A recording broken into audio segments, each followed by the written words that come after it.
یہ حسن عمل کا امتحان ہے، کثرت عمل کا نہیں، گنتی نہیں ہونی، اعمال تولے جانے ہیں۔ وَنَضَعُ الْمَوَازِينَ الْقِسْطَ یوم القیامہ، قیامت والے دن اللہ فرماتا ہے کہ اس دن ہم عدل کا ترازو قائم کریں گے، اور ترازو تولنے کے لیے ہوتا ہے، اور فَلَا تُظْلَمُ نَفْسٌ شَيْئًا، کسی پر بھی کوئی ذرہ بھر ظلم نہیں ہوگا، اس دن پورا پورا تولا جائے گا، اعمال کو تولا جائے گا۔ اور امام بخاری علیہ الرحمہ نے جو باب باندھا ہے اس آیت کے تحت، انہوں نے یہی کہا ہے کہ جو بنی آدم کے اعمال ہیں یہ ان کو تولا جائے گا، یوزن، ان کا وزن کیا جائے گا۔ تو اس کا مطلب یہ ہے کہ ہمیں جس امتحان میں اللہ نے مبتلا کیا ہے، یہاں گنتی نہیں ہونی، یہاں کوالٹی چیک ہونی ہے، یہاں ایویلیویشن ہونی ہے، اسیسمنٹ ہونی ہے۔ عمل اچھا ہے کہ نہیں یہ دیکھا جائے گا، زیادہ ہے کہ نہیں یہ نہیں دیکھا جائے گا۔ کثرت کا امتحان نہیں ہے، حسن عمل کا، لِيَبْلُوَكُمْ أَيُّكُمْ أَحْسَنُ عَمَلًا۔ اللہ اکبر۔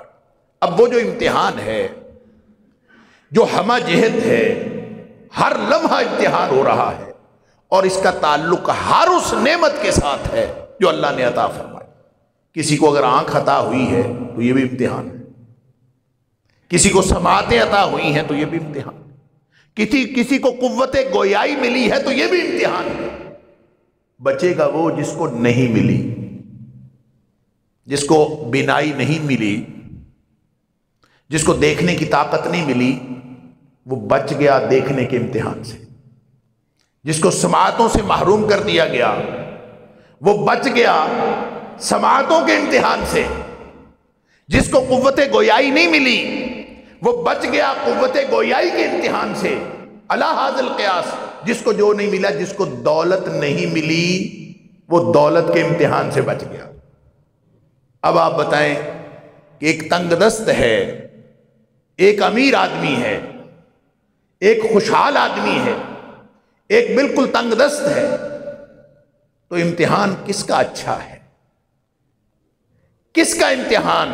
امتحان تو سب دے رہے، تنگ دست کا بھی امتحان ہو رہا ہے، خوشحال کا بھی امتحان ہو رہا ہے، تو امتحان کے اعتبار سے اچھا کون؟ تندرست کا بھی امتحان ہے، بیمار کا بھی امتحان۔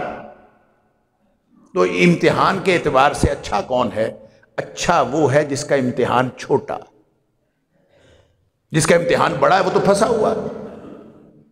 جتنی زیادہ دولت ہوگی اس کا امتحان بڑا ہوتا چلا جائے گا، جس کے پاس جتنا اختیار بڑھتا جائے گا اس کا امتحان بڑا ہوتا جائے گا۔ تو بھلا جس کو امتحان کا اور یہ شعور موجود ہو، احساس موجود ہو کہ میں امتحان میں ہوں، تو کوئی ذی شعور آدمی ایسا ہوتا ہے جو اپنے امتحان کو بڑا کرنے کی استدعا کرے، اپنے امتحان کو بڑا کرنے کی محنت کرے؟ اللہ اکبر۔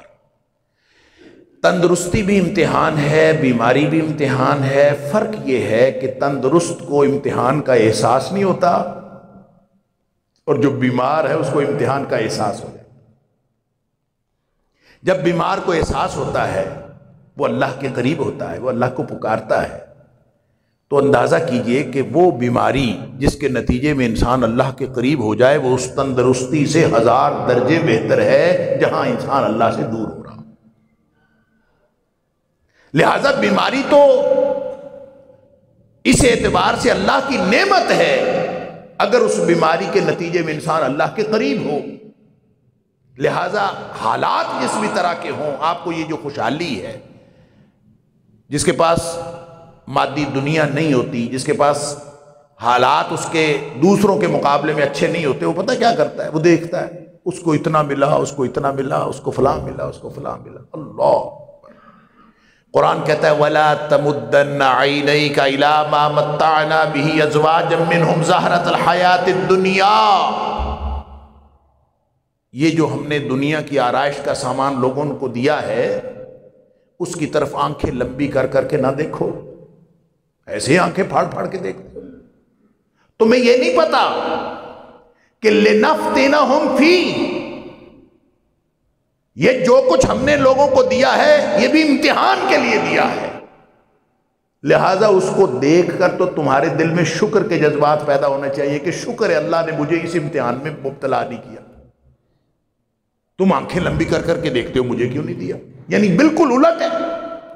وہ اقتدار جس کا نشہ اتنا ہے کہ لوگ مر جاتے ہیں اقتدار حاصل کرنے کے لیے، جس کو معلوم ہو کہ جو ہی میرا اقتدار بڑا ہوگا، جو ہی میرا اختیار بڑا ہوگا، میرا امتحان بڑا ہو جائے گا، تو کوئی ذی شعور وہ لینے کے لیے تیار نہیں ہوتا. لہٰذا ہم دیکھتے ہیں کہ جس کو خلافت ملی، صدیق اکبر رضی اللہ تعالیٰ عنہ، عمر فاروق رضی اللہ تعالیٰ عنہ، حتیٰ کہ عمر بن عبدالعزیز رحمت اللہ علیہ، ان کو جب کوئی منصب ملتا تھا روتے تھے کہ یہ ہمیں کیوں ملا. کیوں؟ امتحان کا احساس تھا. لہذا اس ہمہ جہت کائنات میں جہاں امتحان ہر وقت جاری ہے، ہمارے ذمے ایک کام لگایا ہے کہ تمہیں کس لیے پیدا کیا ہے. ساری کائنات تمہارے لیے ہے.